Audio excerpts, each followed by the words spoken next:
This is Chet Holmgren, and I'm down to dunk. This is AJ Mitchell, and I'm down to dunk. This is Alex Crusoe, and I'm down to dunk.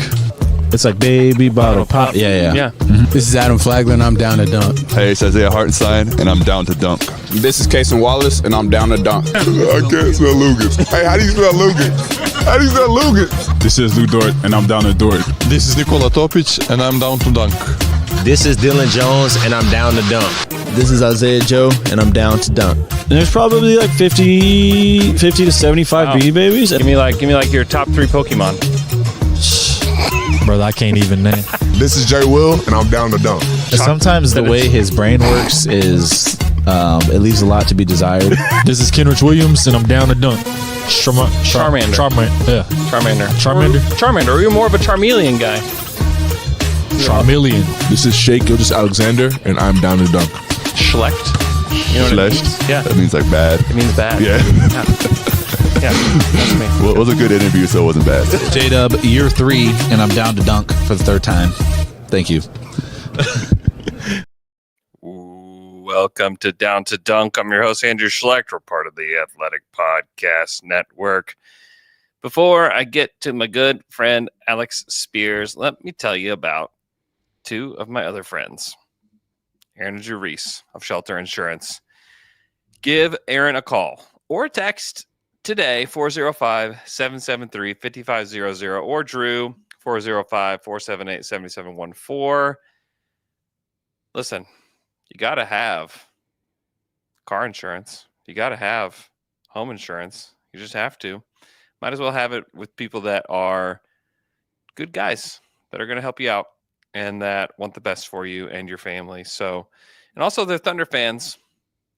So not only when you talk to your insurance company or if you go with Aaron or Drew, will you be able to talk about your car or your home, but you can also talk about the Thunder. Thomas Sorber, if you want to have some good Brooks Barnheiser debates, you know what? You can call or text these guys.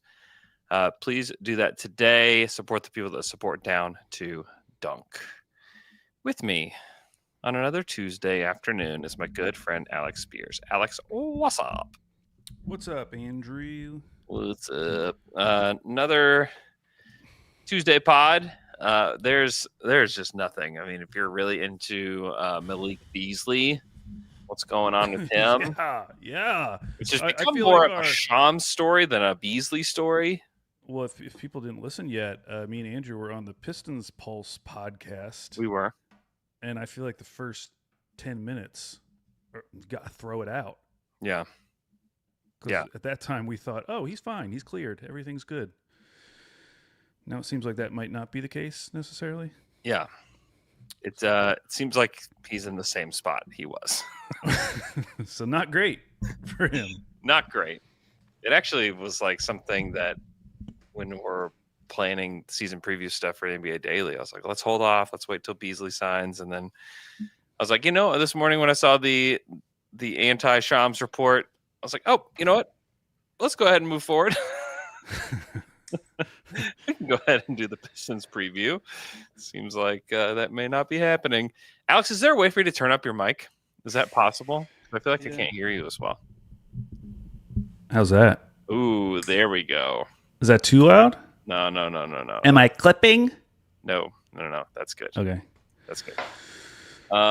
Yeah, the Beasley stuff. Topic is not going to be playing in Eurobasket. He did not make the final roster. So. And what does that mean for his future with the Thunder, Andrew? A great question. Question number 1. Only time will tell. Only time will tell. Hey, I was thinking about this the other day because you and me were arguing a little bit on Bryce's pod. Do you think that it's more likely than not that this year they will be playing their young guys more than last year? The Thunder? Yeah, because I was thinking about it. Obviously Thunder fans, we like to point out that Chet was hurt for 50 games and Hartenstein was hurt.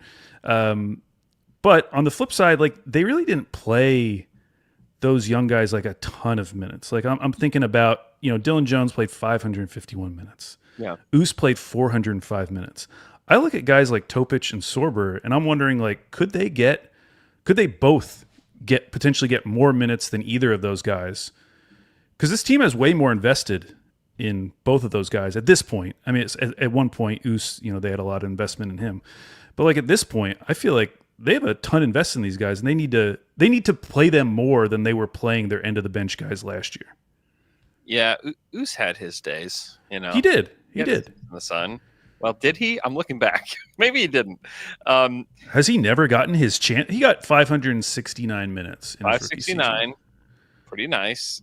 And then he got 365 a minute for every day of the year, his second year. Uh-huh. And then he got 405. Oh my gosh, the area code. Area code of Oklahoma City. Wow. Do you think they stopped him right there? Like, you know what? Like, that's enough. That's good. Well, let me ask you like this, because AJ Mitchell ends up with just under 600 minutes. Yeah. And a lot of that is only because he got injured. Yeah. He would have played a lot more than that, we all assume. Oh, yeah. No question. Where would you even start to put the over-unders for Topic and Sorber for minutes played in the upcoming season? It's a good question. Clearly, there's not all that much room for a guy like Sorber, especially if everybody's healthy with the amount of bigs that are there. But at the same time, if, like we've been talking about, they have to make this decision on Hartenstein this upcoming summer, you're going to want to know something about Sorber. I agree 100% on that. I think that they do need to figure out something. And I think early with a lot of these guys. Like even with Steven Adams. Remember Steven Adams played his rookie year? And it was pretty apparent that, like, oh, he belongs, within 10 games. Like, oh, yeah, he belongs. And I keep asking this question. I wonder if anybody in the chat or on Twitter or social media, or you can even comment on the YouTube page, or you can even comment on Spotify. You can even comment on the Athletic app if you are still somehow listening on that app. But who can we think of in their rookie season? Even league wide, it doesn't even have to just be Thunder, that they played some of their rookie season and we were just like, yeah, they don't have it. And then later on, it's like, oh, okay, now they're a really good player. I'm just curious. I mean, like the classic ones, Darius Garland's a very obvious one. Okay. He was pretty bad his rookie season. Okay. Jordan Poole is another obvious one. Yeah. Now, maybe that one was possibly a little bit closer to the truth than. Yeah. I mean, because then I feel like his value got inflated. Yeah. That championship season. Yeah. Garland's the one I always remember because people were like out on Garland his rookie season. Yeah, he was 12 points on 11 shots, 35% from 3 on 5 attempts, 40% from the field. But he was like under 50% true shooting. Yeah. He was bad. Yeah. Yeah, he's I do think there are examples. I kind of wonder if it tends to be guards, especially like small guards, because I do think it takes a minute. I mean, Trey was pretty good his rookie season, but everyone remembers his summer league. So yeah, I'm sure there are guys, and that's why maybe with Topic, you have to give him. Like maybe even if he does end up being good, it won't be as immediate because he is being put into like, I mean, that's a pretty big role. If they are setting him up to be like kind of a sixth man, come off the bench, run the offense type of guy. Yeah, I have no idea what that looks like. Sorber's like pretty plug and play to me. He was really productive at Georgia. That one makes more. That one's like, yeah, if he's bad out of the gate, even in like his first 500 minutes, you are like a little worried. Now he's super young. He's really young. But he already has good size. This isn't like longest wingspan in the draft. This isn't like all the concerns people had about Chet coming in, where it's like, this guy has to get in the weight room. It's going to be 3 years before he can handle these big bodies. Get this man a steak. Yeah. Yeah. Like I feel like Sorber is going to be able to transition a little bit easier in terms of like physicality. Yeah, I think so too. Though that's never been Chet's issue. His issue is not like his physical. He's very physical. Physical. It's just honestly, it's just that he looks funny and people don't know what to do with it. Right. Yeah. That's what it is. It's more of a viewer's problem than it's ever been Chet's problem. It is. I mean, he has the type of body where he's going to have those plays. We've talked about this as rookie season, where he's just going to get bumped out of the way occasionally by really big guys. Yeah, but then some of the biggest people on the planet. By some of the biggest people on the planet. But at the end of the day, you look at his rim defense stats, and you're like, oh, this is one of the best rim defenders. And in fact, if people aren't listening, Game Theory is doing their top 25 defenders in the NBA. Yeah. Which, man, you have to be so knowledgeable to be able to do. I mean, they're going to end up doing probably like 6 hours on defense. Yeah. You have to be so knowledgeable to be able to hold a conversation about NBA defense for 6 hours.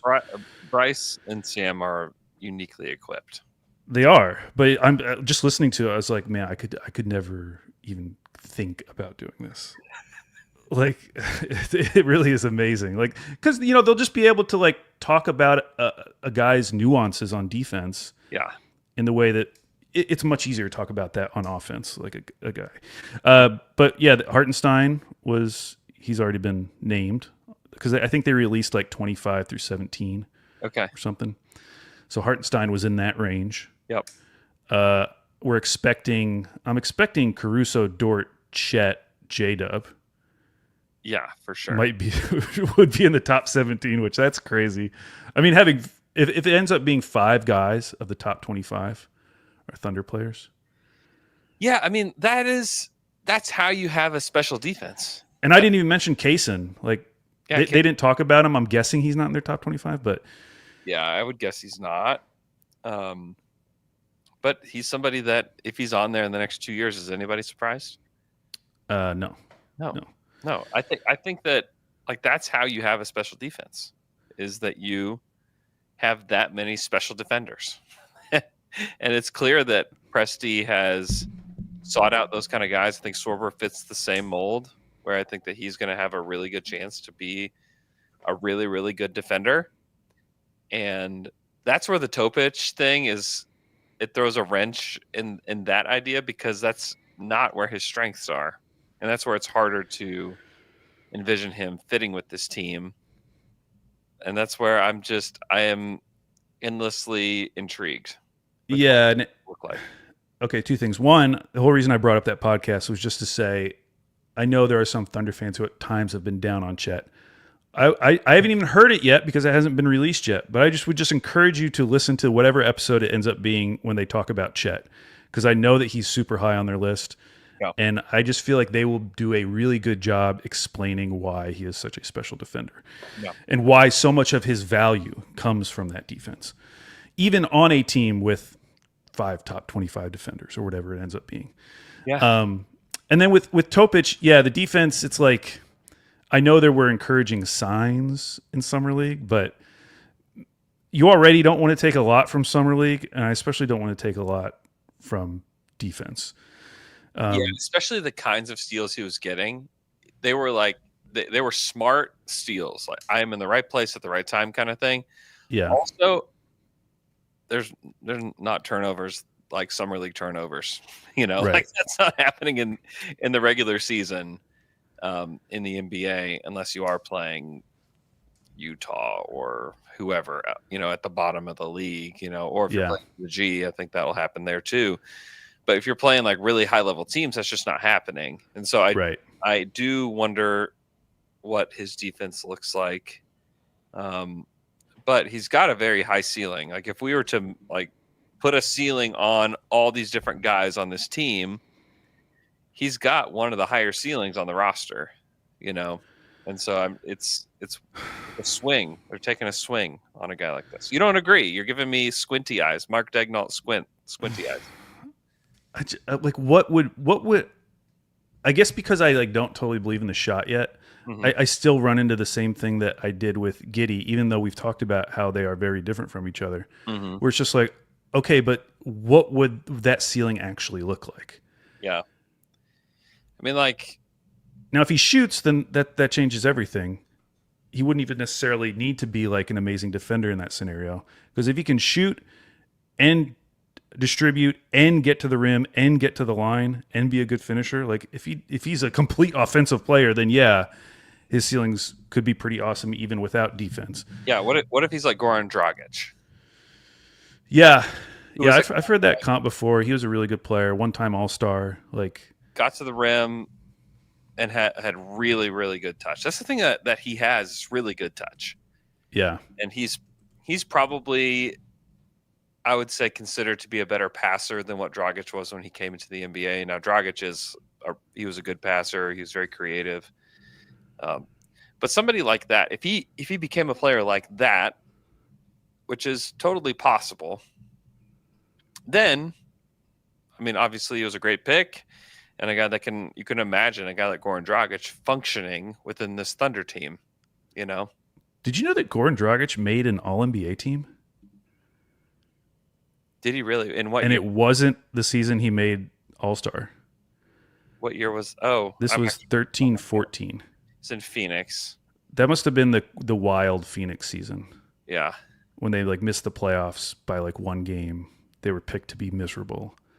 Yeah. It was like Eric Bledsoe and Isaiah Thomas Yeah. briefly or something. Yeah. I mean, he was really good. He was really good. He was a really good player. And that's the kind of player I think he can beat. Now, Dragic is another guy that when he came into the league at 22, so he's even older than what Topic is. He was not really a guy until he got to Houston 3 years later. So like, he's an example. And even then, like he didn't break out until he really didn't get regular playing time until he was 25 years old. Yeah.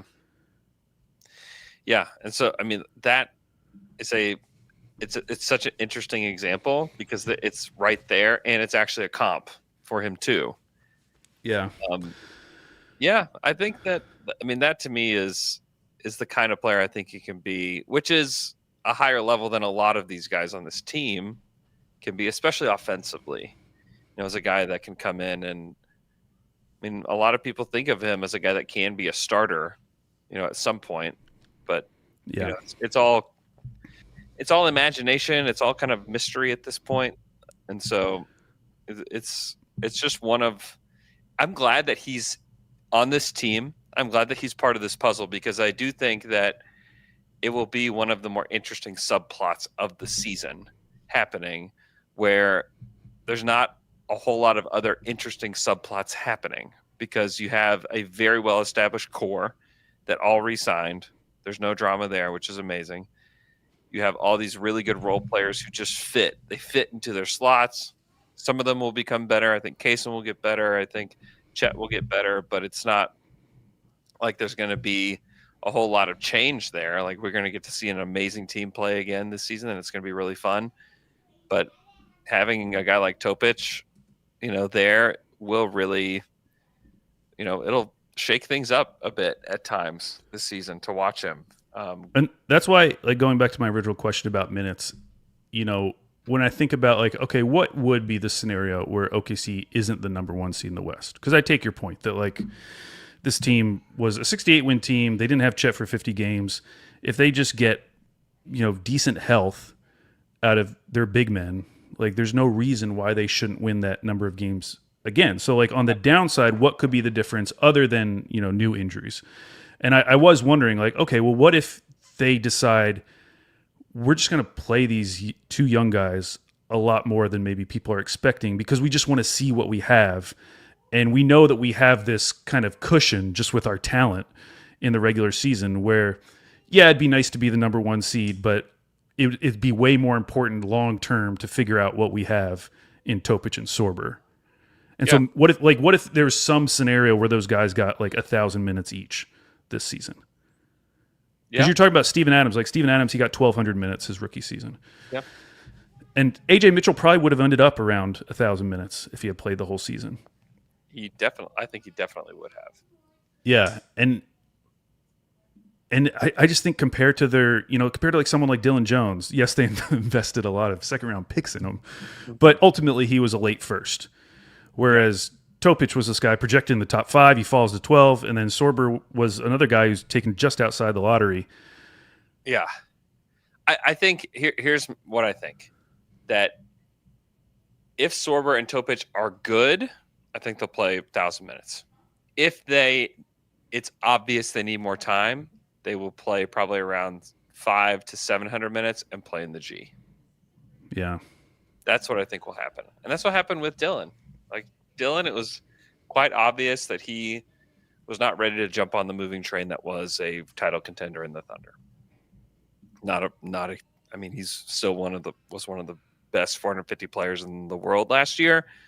There's no shame in that. That just is what it is. And do these guys have the capacity to do that? Is a question that we just don't know the answer to. And so if they are, I think that they'll play a lot. How crazy is I'm talking about 1,000 minutes is like this. Oh, could they just get to 1,000 minutes? Mm-hmm. Alex Caruso only played 1,041 minutes last year in the regular season. It's great. Because I was thinking, like, where could minutes come from outside of injury? Kenner's played 1,100 minutes. You can take some there. I mean, Hartenstein in 57 games played 1,500 minutes. That's a lot. Isaiah Joe played 1,600. That could go down. Wiggins played 1,700. That could go down. I don't think Casey Wallace's minutes are going anywhere. I don't think Dort's minutes are going anywhere. JDub, Shai, no, those minutes aren't going anywhere either. But you could shuffle things around. Yeah. You know, Jay Will, and a lot of it too was the injury to Jay Will, where he only played 47 games last year, but he played 800 minutes in those 47 games. Yeah. I guess my big takeaway is I'm just at the expense of some wins, I would be very open to them playing those young guys more, just because they have continuity. Like they won the championship, they're bringing back the same team that won the championship. Does that squad still need to work on things? Absolutely, but it's not like they added some like new piece that you needs to be the number 3 option in the upcoming playoffs, and they have to see how that works in. Like they kind of know already what this team is. Mm-hmm. You know, we're looking for guys like Chet to get better offensively, all these like little things, but I would be much more open this season than I was last season, because last season I still didn't like know like how good truly can this team be, and I kind of wanted to see them go for it. Whereas this season, I'm almost more interested in like, man, if you hit on one of these two guys, what that changes for you long term, and how that influences your decision. I mean, we talked last week about the Hartenstein. You know, do you keep him? Do you re-sign him? Do you turn down the option and try to get him at a lower number? You know, all of that's going to be influenced by what we see from Sorber this year. If he's like miles away, I think a lot of Thunder fans' opinions are going to change about what they should do next summer. It's going to be like, you have to keep Hartenstein. Like we can't risk, you know, a contender status because we're counting on second year Sorber. You know, whereas if he comes out and he's just like crazy, if he's as good as like AJ Mitchell was, then all of a sudden it becomes a real conversation. Yeah, there's no question. I'm excited. Those storylines are exciting to me. I like those kind of storylines. I think that it makes like the preseason will be really fun seeing those guys, because they'll play a lot in the preseason. You know, there will be games where all the main guys will sit and they will start Nikola Topic. You know, it's like, and I just hope Thunder fans are patient with them, because I mean, we can all admit we weren't super patient with Dylan Jones last year, and for good reason. Like he wasn't 23 too. It's just that's true. He was 23, and he was a late first. Yeah. So it's like, why are we investing this time? And last year, it just felt like because we hadn't won a championship, you felt this pressure. Like we have to keep winning. Like we don't have time to do this, Mark. Yeah. Whereas now, post championship, I'm just like, hey, throw Topic out there. Let's see what we got. Hey, start him. Let's just see what Start happens. him. You know what? Sit Shai until Christmas. Oh, man. Let's take a quick break. After this break, we'll come back and we will answer a bunch of Twitter questions.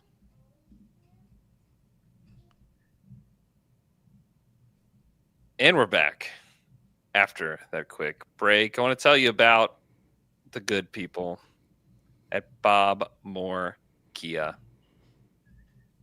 It's an incredible dealership. It's located on Northwest Expressway in between Council and Rockwell. And listen, if you've never considered driving a Kia, I just I'm begging you to go to Bob Moore Kia and tell them that Down to Dunk sent you. Because listen, not only can you get a good deal on a vehicle, but Bob Moore is incredible, and Kias are very cool. it's a very, very cool vehicle. And right now I'm driving the Kia Carnival, and I love it. I love that van. I also love that I have a Kia Sorento up here with me and my family, all wearing Down to Dunk shirts in front of the Kia Sorento. Sorento is amazing right now.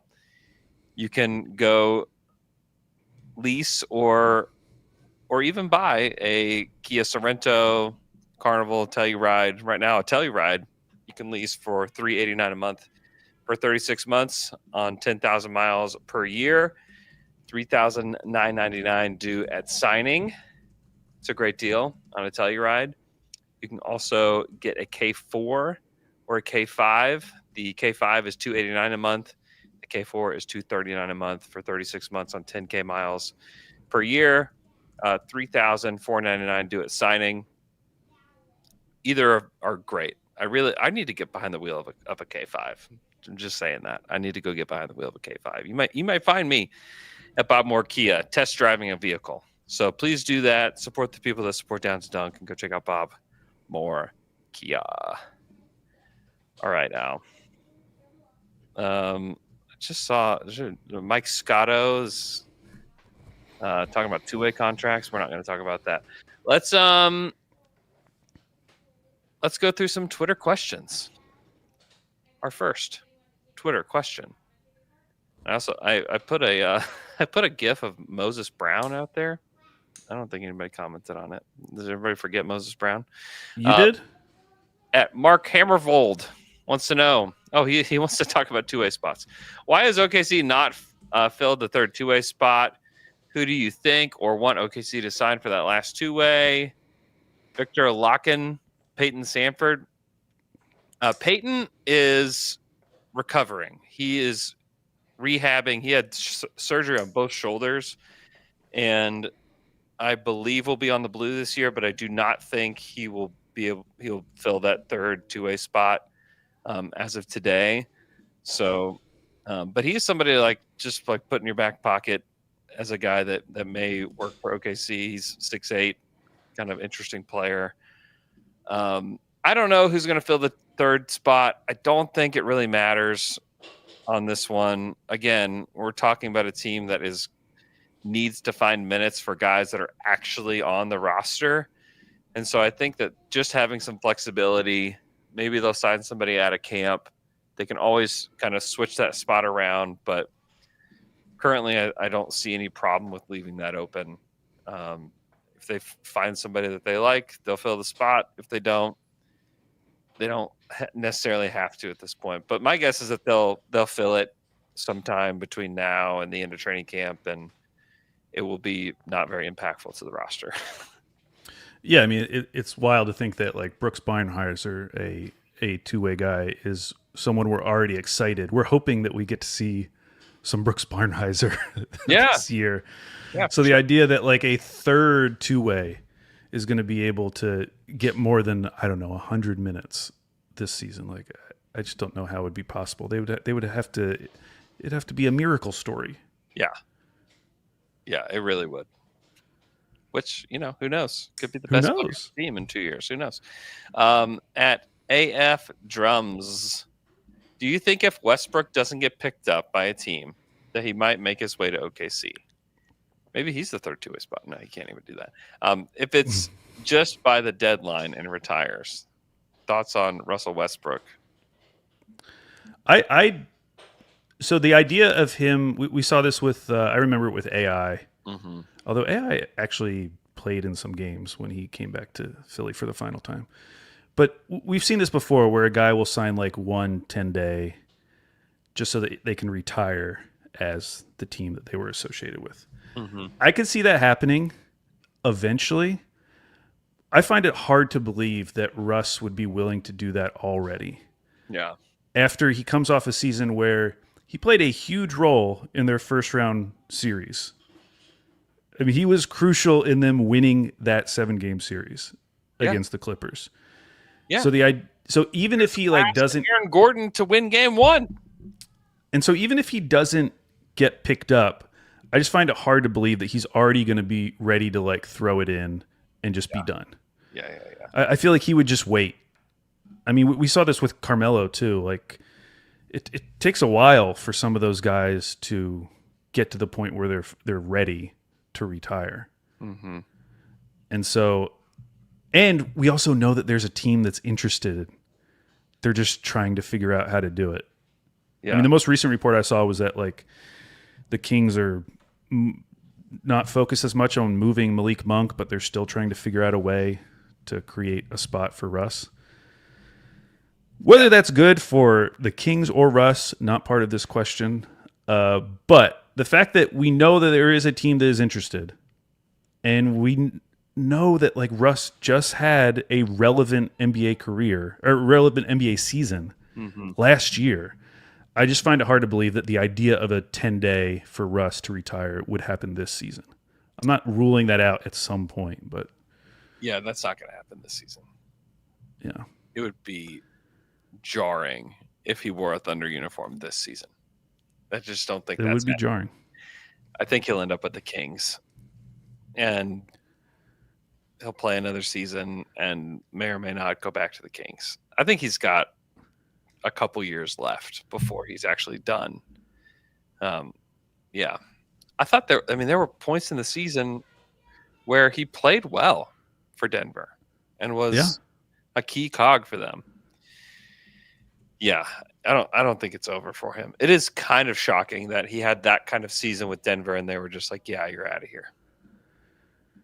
Yeah, and I mean, a lot of the reporting around Michael Malone's firing had to do with Russ and Michael Malone giving him like preferential treatment, which maybe some of the players didn't feel was deserved. And then I was just reading about that.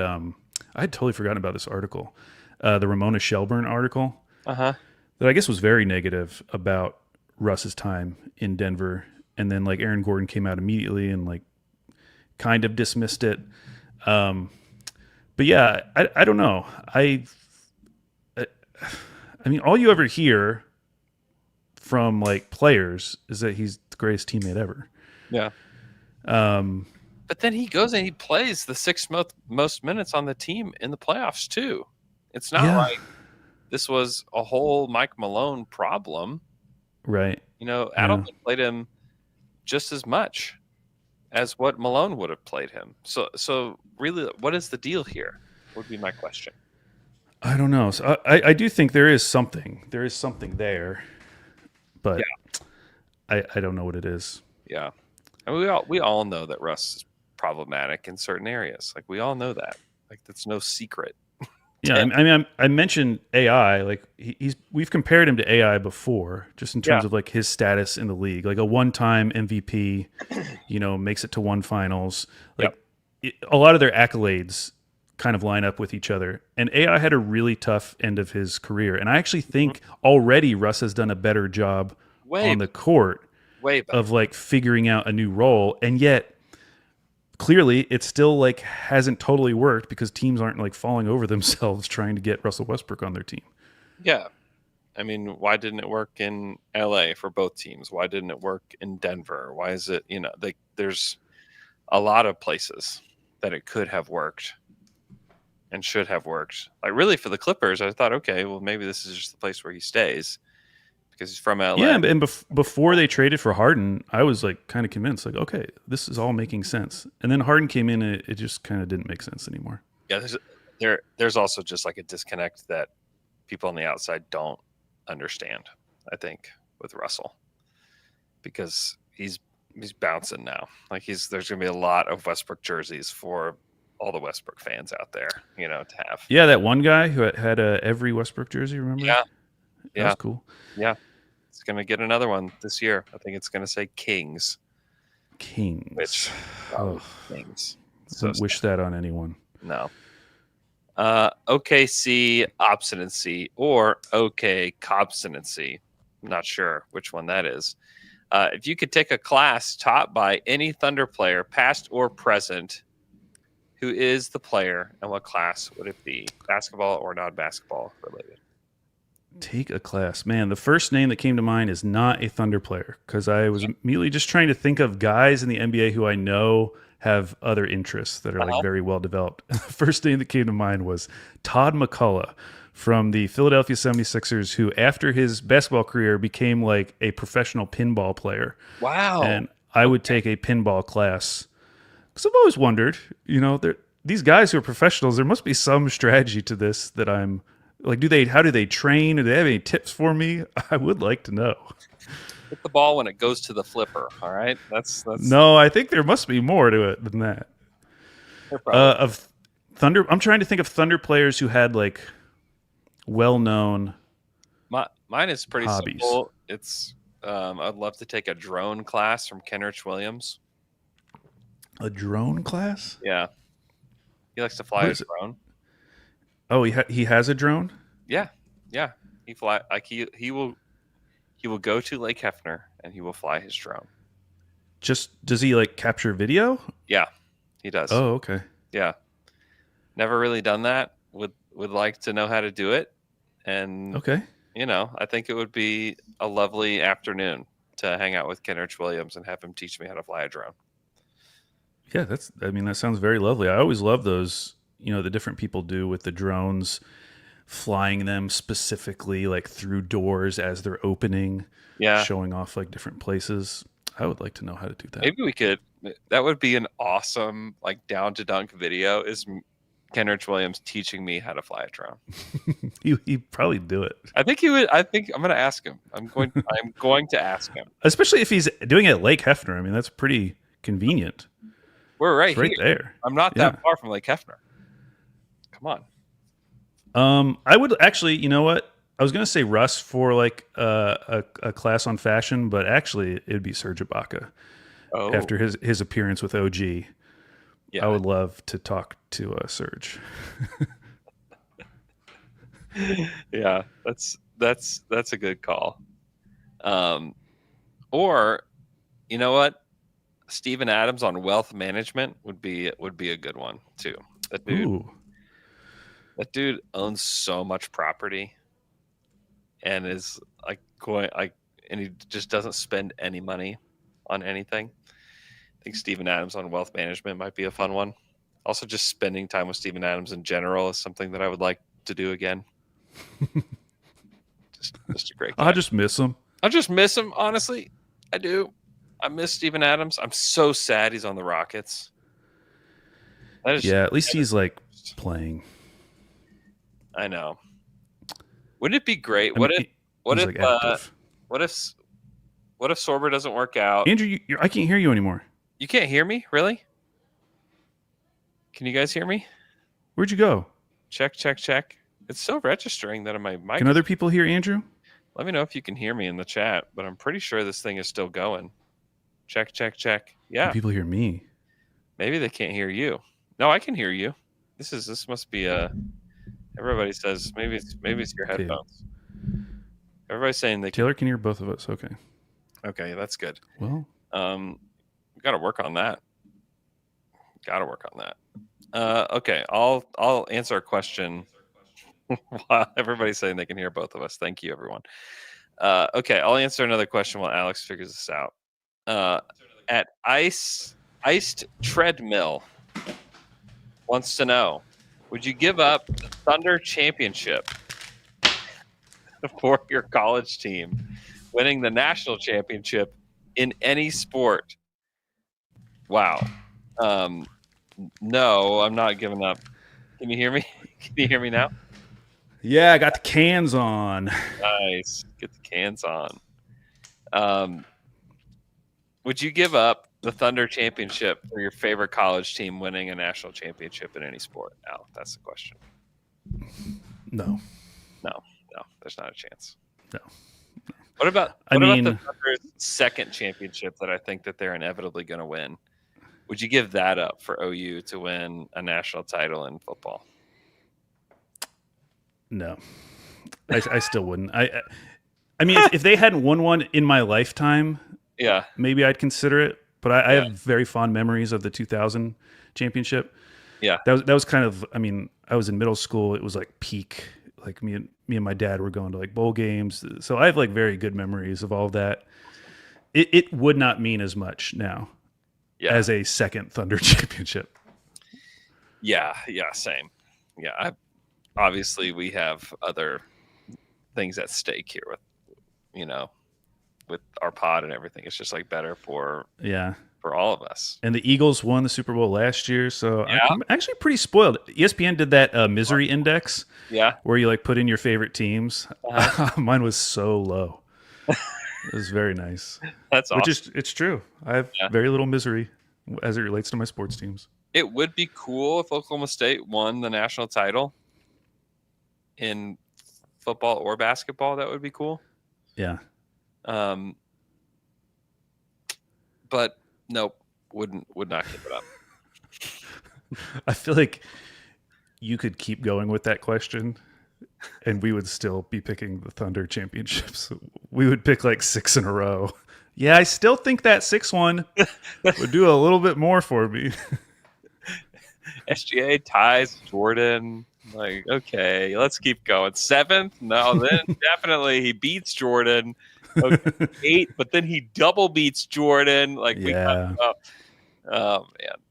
Like now we're on the doorstep of talking about 10. We got to keep going. We should ask that question to Jay though, because I feel like Jay, of all of the Down to Dunk people, is still most engaged with with OU or OSU football. Yeah, that's true. Yeah. So he might be a better judge. Yeah, I think that's totally true. Let us know in the chat. Would you give up a Thunder championship for your favorite college team to win? And whatever you want. Maybe it's anything you want. Swimming, baseball, swimming, archery. I don't know. Whatever you're into. Now, if you do cause us to lose a championship because you just had to get your archery championship, Down to Dunk's going to come to your house. Come with pitchforks to your house.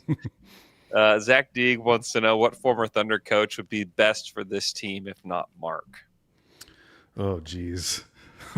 Oh, geez. This is the great way to start this one. I guess it's probably Billy. Yeah, I mean, how could you choose? I honestly, it's not great options all around. Yeah, I think. Yeah, but I mean, Billy is the correct answer. I do sometimes forget he had a very good 2016 run before how it ended. Yeah, like the way he played that double big lineup against the Spurs, like that was coaching. Like him making that decision. He did have some really good decisions. It's just the sour taste of everything that happened after KD left. Yeah. It always just felt like the coaching was holding us back a little bit. And on the one hand, like, I mean, the one I remember is just how it took him so long. I mean, literally till the last few games of that Houston series to start playing Oladipo on the ball a little bit more. Yeah, definitely. Like not cutting the cord on Samaj earlier, basically. Yeah, I mean, imagine Mark coaching that team. That's the thing that Mark does, is that he's just super creative and he's not beholden to any rotation. He's going to just do everything. Yeah. So, yeah. Mark he's the best coach in franchise history. He has a title, all of that. Billy's really the only one. At Snake Shooting wants to know who would win in a 3-point shooting contest between Perk, Steven Adams, and iHeart. Not Perk. Steven Adams or iHeart. It's got to be the guy who just missed all of his threes last season. It's got to be iHeart. I don't know. It's him or Steve-O. Steve-O, I always thought would shoot threes, and I was not alone in that. He never has. Let's see how many he's taken in his career. He's taken 2. Wait, that's not right. No, he's taken 17. Sorry. He took 2 last year. He's made 1. He's 1 of 17. So it's got to be iHeart, who's made more than that. Okay, Andrew. 2016-17 season. How many minutes do you think Oladipo got to play without Russ and without Samaj?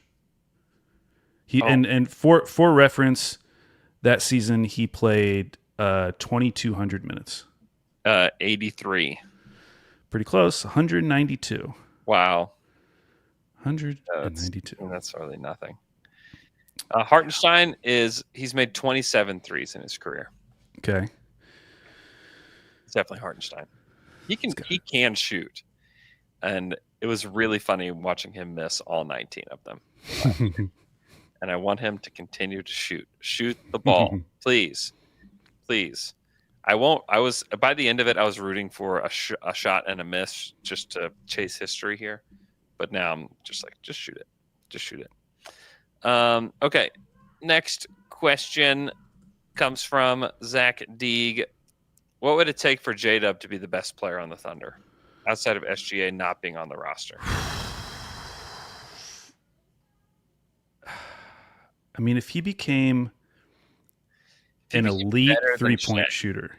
Oh yeah, if he became better than Shai. Better than Shai. Let's just first talk about what Shai did this last year and talk about how he could be better than this. 32.7 points per game, won the scoring title. He won the MVP. Oh my gosh, his accolades are just insane. All NBA team, All-Star. He was first team, by the way. 8th in clutch player of the year, 10th in defensive player of the year voting. Like that is just a bonkers season. And to do what he does at the free throw line, where he's 89% with almost 9 attempts per game, 6 assists, 5 boards, engaged defensively. I mean, he won the MVP and won the Finals MVP. This is one of the best players on the planet. And if JDub were able to surpass that, and if like you start, and people are like, well, if you look at the year 3 compared to year 3, then maybe he can get there, kind of thing. Well, it's just not really a fair way to do this, I don't think. What he has over him is he's everyone agrees he's a better defender. He's a more versatile, better defender. So even though I don't think he could get to the level, I couldn't see him being scoring champ, especially on the same team as SGA, which is the question. That would be tricky. He would have to be like, everyone sees him as a top 5 defender in the league, and I think he has to become like an elite 3-point shooter. Yeah. Where it's just like one of those players that is 0 weaknesses across his entire game. Yeah. He's strong everywhere. But even then, like Shai's still going to be on the team. Yeah. I mean, what it looks like is the Thunder winning like 4 titles in a row, and JDub winning like 2 Finals MVPs. Yeah, actually, if he got a Finals MVP, I feel like that would be the biggest thing to. Yeah, because like with Tatum and Brown, I mean, the debate has always been closer between those two than it has been or maybe ever will be for JDub and Shai. But if they go to the finals and they win like 4 or 5 titles, and JDub has like 3 out of 5 Finals MVPs, yeah, then we could talk about like, you know what?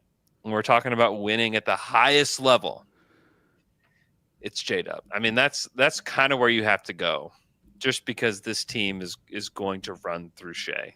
It's just going to. But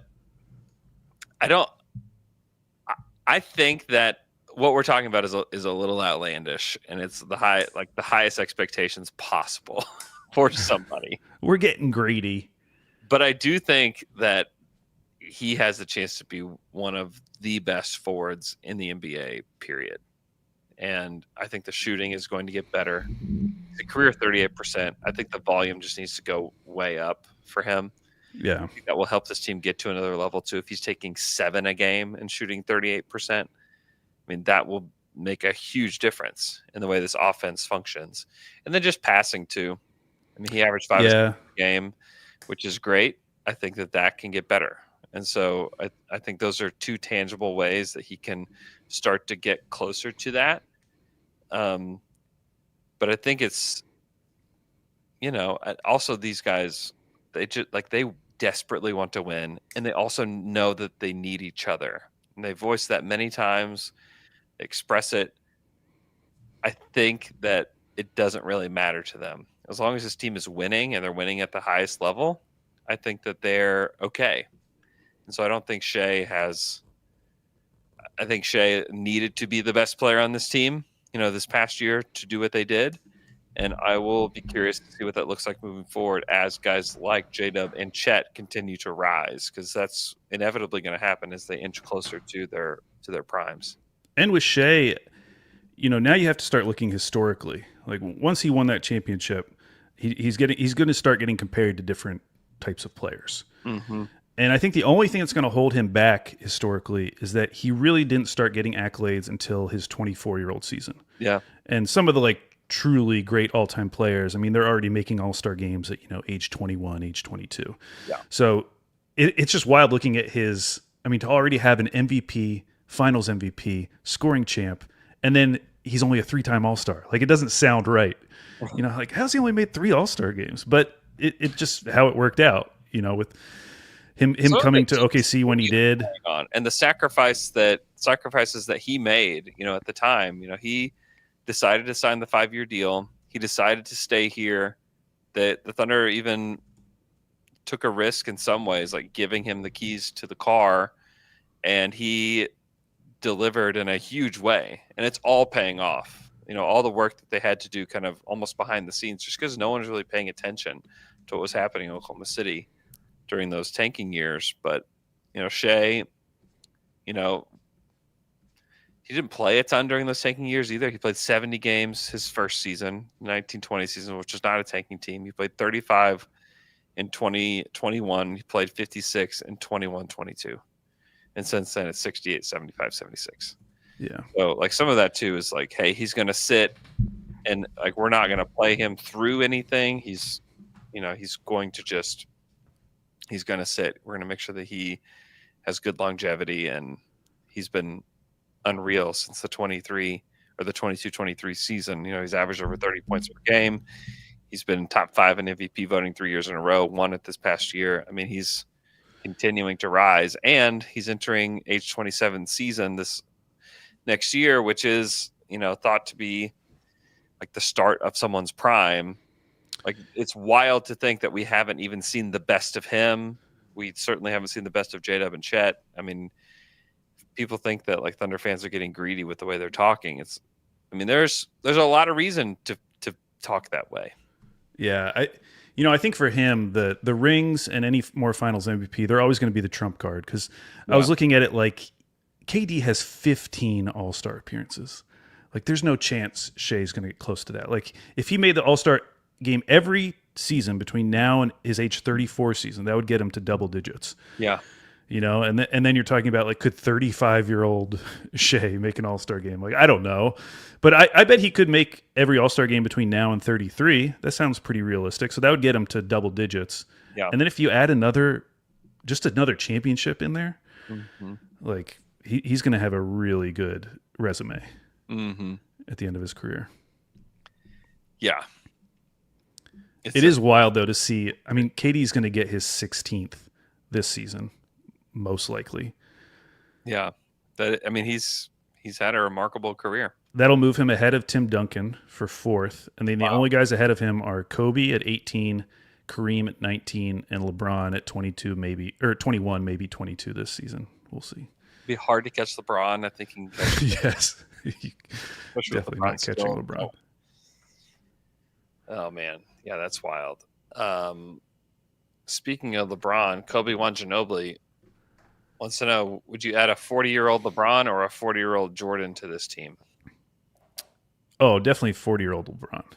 40-year-old Jordan, I mean, still a very good player, but also still Michael Jordan. Mm-hmm. LeBron can play, I feel within a team concept. You could somehow figure out a way to fit him in. Yeah. 40-year-old MJ, I mean, by the time he was at the Wizards, he was still their best star player. Yeah. He was still he made an all-star game as a Wizard. I don't think that he would, I think he'd be a tough fit. I think that's fair. That's very fair. Yeah, you can imagine what it would look like sliding LeBron in at the power forward slot next to Chet and bringing Ihart off the bench. Yeah. That wouldn't be too bad. Playing 50 games. Just rest him. Yeah. Just hey, we'll see you at the playoffs. It would be the least he would have to play in his career, probably. Yeah. And I think they would win multiple titles comfortably. You should think about it next year. Don't go to the Mavs. Don't go to the Mavs. Don't go to the Mavs. Don't go to the Mavs. They're not going to be good. Zach D, what would Kaysen have got if he was a free agent this summer? I think 20 is like the floor. I could see him getting 400 from someone. Yeah, I think that's possible. And I know that sounds crazy when you look at his like points per game, but I'm just thinking like the championship bump, a guy who everyone saw play really good defense during stretches of that playoff run. I think it'd be an easier sell, ironically, than like offering $30 million to Josh Giddey, where like you still have these questions about what's it going to look in the playoffs. Like at least with Kaysen, you're like, okay, that was his first playoffs, and he still had like a lot of really good moments. Yeah, someone, and I'm sure someone could talk themselves into like, I bet there's more there. Yeah, and which maybe there is. Yeah, there's just not a team in the NBA that couldn't use him. It's when you look at the guys that are restricted now, it's like the teams that they're on are like, especially like Kuminga, like, do we really need this guy? Yeah. That takes up all this usage and doesn't really fit and doesn't defend the way we want to. I mean, I'm thinking about the Spurs, like having Kaysen on the Spurs be helpful. Just having like a low usage. I mean, that's kind of the idea behind Carter Bryant, I guess, is like it definitely is low usage, can hit his threes, can defend. Yeah, they just need those guys. So hopefully if Carter Bryant works out, he'd be perfect for them. Yeah. Let's see. There are some people you asked for questions on Blue Sky. Oh yeah, the question I actually want to know the answer to from a little bit. Yeah, a little bit. 77. Will there be a down to dunk night this year? Yes. There will be. Already in the works. Already in the works. Get a date nailed down, but yes. Okay, that's good. Yes. I'm glad. From Neuron Zero. Have y'all watched K-pop Demon Hunters yet? Any opinions? I don't know what that is.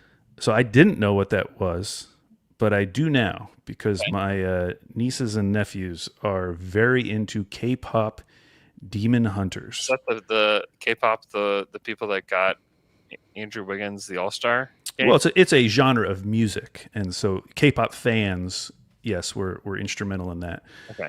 But K-pop Demon Hunters is a show, I believe. Because I've only seen the characters, but they're very into it. Okay. Don't know what it's like.